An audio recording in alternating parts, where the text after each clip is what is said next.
Bonjour, je reprends du service pour cette fois-ci parler de la thermique. Alors, si vous espérez entendre parler d'enthalpie, d'entropie, malheureusement, ça ne sera pas le cas. On ne va pas voir les trois lois de la thermodynamique, on va voir tout simplement des bases. Alors, ces bases, je vais créer des vidéos, elles seront affichées là-haut. Ça va être quelle quantité d'énergie il me faut pour changer un corps d'état. On va avoir les trois modes pour transmettre mon énergie thermique, qui vont être la conduction, la convection et le rayonnement. Et on finira avec un exercice où on va pouvoir finalement voir de manière dynamique un petit peu comment l'énergie va se transmettre. Mais pour vous présenter tout ça, il y a quelques petits éléments qu'il va falloir que je vous donne, donc des bases qui vont être des définitions pour savoir de quoi on va parler concrètement et réellement. La première notion à voir, ça va être l'énergie. L'énergie en thermique a un nom, ça s'appelle la chaleur. Et la chaleur, ça s'écrit grand Q. Alors pourquoi? Je ne sais pas exactement, mais en tout cas, voilà, c'est la lettre qui est donnée, vous trouverez ça dans tous les ouvrages. Grand Q, c'est pour la chaleur. Vu que c'est une énergie, ça s'exprime en joules, on va avoir des dérivés de cette unité, comme par exemple le watt, ce genre de choses. Bon, généralement, on va rester en joules. Qui dit énergie va dire aussi qu'on va utiliser de la puissance. Et la puissance en thermique, c'est ce qu'on appelle le flux thermique. Le flux thermique, ça s'exprime avec la lettre grand phi, et c'est des watts, la base. Et comme toute puissance, finalement, c'est un petit peu ma façon de débiter mon énergie. Est-ce que j'ouvre grand la vanne et donc il y a beaucoup d'énergie qui sort, ou est-ce que je ferme un peu la vanne et il y a peu d'énergie qui sort? C'est ça en fait la puissance. Et donc là, ça va être exactement la même chose. Est-ce que je vais envoyer beaucoup de chaleur, ou est-ce que je ne débite pas beaucoup de chaleur? Simple. Et c'est ça mon flux. Ensuite, il va y avoir ce qu'on appelle la densité de flux thermique. Alors là, c'est un petit peu bizarre, parce que du coup, on se dit, mais flux thermique, c'est la puissance, densité de flux thermique, qu'est-ce que c'est? En fait, c'est finalement le flux qui va traverser une petite portion, petite surface. Par exemple, quand vous allez avoir une grande paroi comme dans une maison et que vous voulez regarder, est-ce que l'énergie va pouvoir traverser ma paroi? Et bien en fait, au lieu de le faire sur l'ensemble du panneau, on va se dire juste sur 1 mètre carré, 1 mm, ce genre de choses. Et ça, en fait, ce flux va s'écrire petit phi, et ce sera des watts par mètre carré. Il peut y avoir des variantes, faites attention aux unités, ça peut être des watts par millimètre carré, des watts par centimètre carré, ce genre de choses. Faites bien attention. Alors, l'autre élément crucial, ça va être la température. Ça s'exprime en Kelvin. L'unité internationale, c'est le Kelvin, ce n'est pas le Celsius. Alors, faites bien attention à ce détail, on va y revenir un petit peu après. Alors, l'énergie, c'était la chaleur, et là je vous parle de température.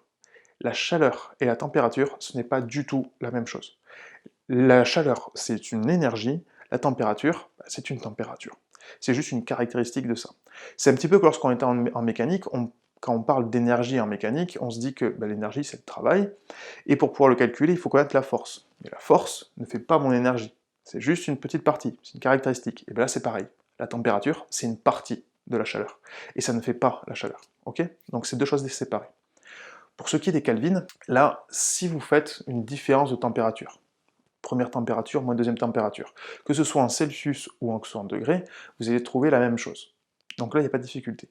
Par contre, si vous divisez une température en Celsius par une autre température en Celsius, ou bien que vous divisez la température en Kelvin par la température en Kelvin, et bien là, par contre, on ne trouve pas le même résultat du tout.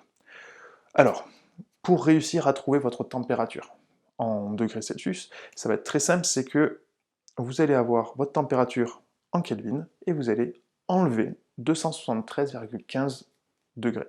Voilà, c'est tout, c'est juste ça.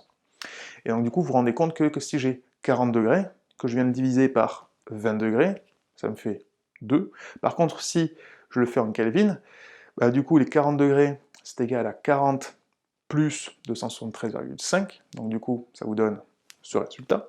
Et lorsque je vais avoir 20 degrés, c'est 20 plus 273,15, ça vous donne ce résultat-là. Et quand vous faites la division, vous n'avez pas du tout le même résultat. Donc, maintenant, on travaille en Kelvin. Tant que vous n'êtes pas trop à l'aise avec les notions de thermique, de thermodynamique, etc., rigueur, d'accord? On reste sur les Kelvin, on n'utilise que les Kelvin, et à force de les utiliser, vous allez voir en fait les petits raccourcis. Il y a des fois, en fait, on n'a pas besoin de le faire, c'est une perte de temps. Des fois, en fait, il faut vraiment passer en Kelvin si on a une température en degrés. Faites bien attention, c'est super important. Regardez bien les unités, c'est là-dessus qu'on arrive à trouver l'unité à utiliser. Ensuite, un transfert thermique, ça se fait toujours de la source chaude vers la source froide. L'univers en fait veut de la stabilité, et donc en gros, si j'ai un truc froid, j'ai un truc chaud, en fait le chaud va passer vers le froid pour que les températures s'harmonisent. Mais c'est toujours le chaud qui envoie son énergie vers le froid. D'accord? C'est comme ça, c'est une petite convention, puis c'est assez réel. Donc du coup, du chaud vers le froid. La dernière chose que je vais vous présenter, c'est ce qu'on appelle adiabatique. Une paroi adiabatique, c'est une paroi qui ne va pas perdre de chaleur. Autrement dit, elle est super bien isolée. Ok? Donc d'un côté, enfin voilà, si j'ai une paroi, la chaleur ne pourra pas passer à travers. C'est isolé, c'est super propre. Et donc là, on dira que c'est une paroi adiabatique. Faites bien attention à ce terme, il va revenir très très souvent. On a fait le tour des bases, et maintenant on va pouvoir commencer notre première leçon qui sera la chaleur nécessaire pour changer l'état d'un corps. Allez, à tout de suite.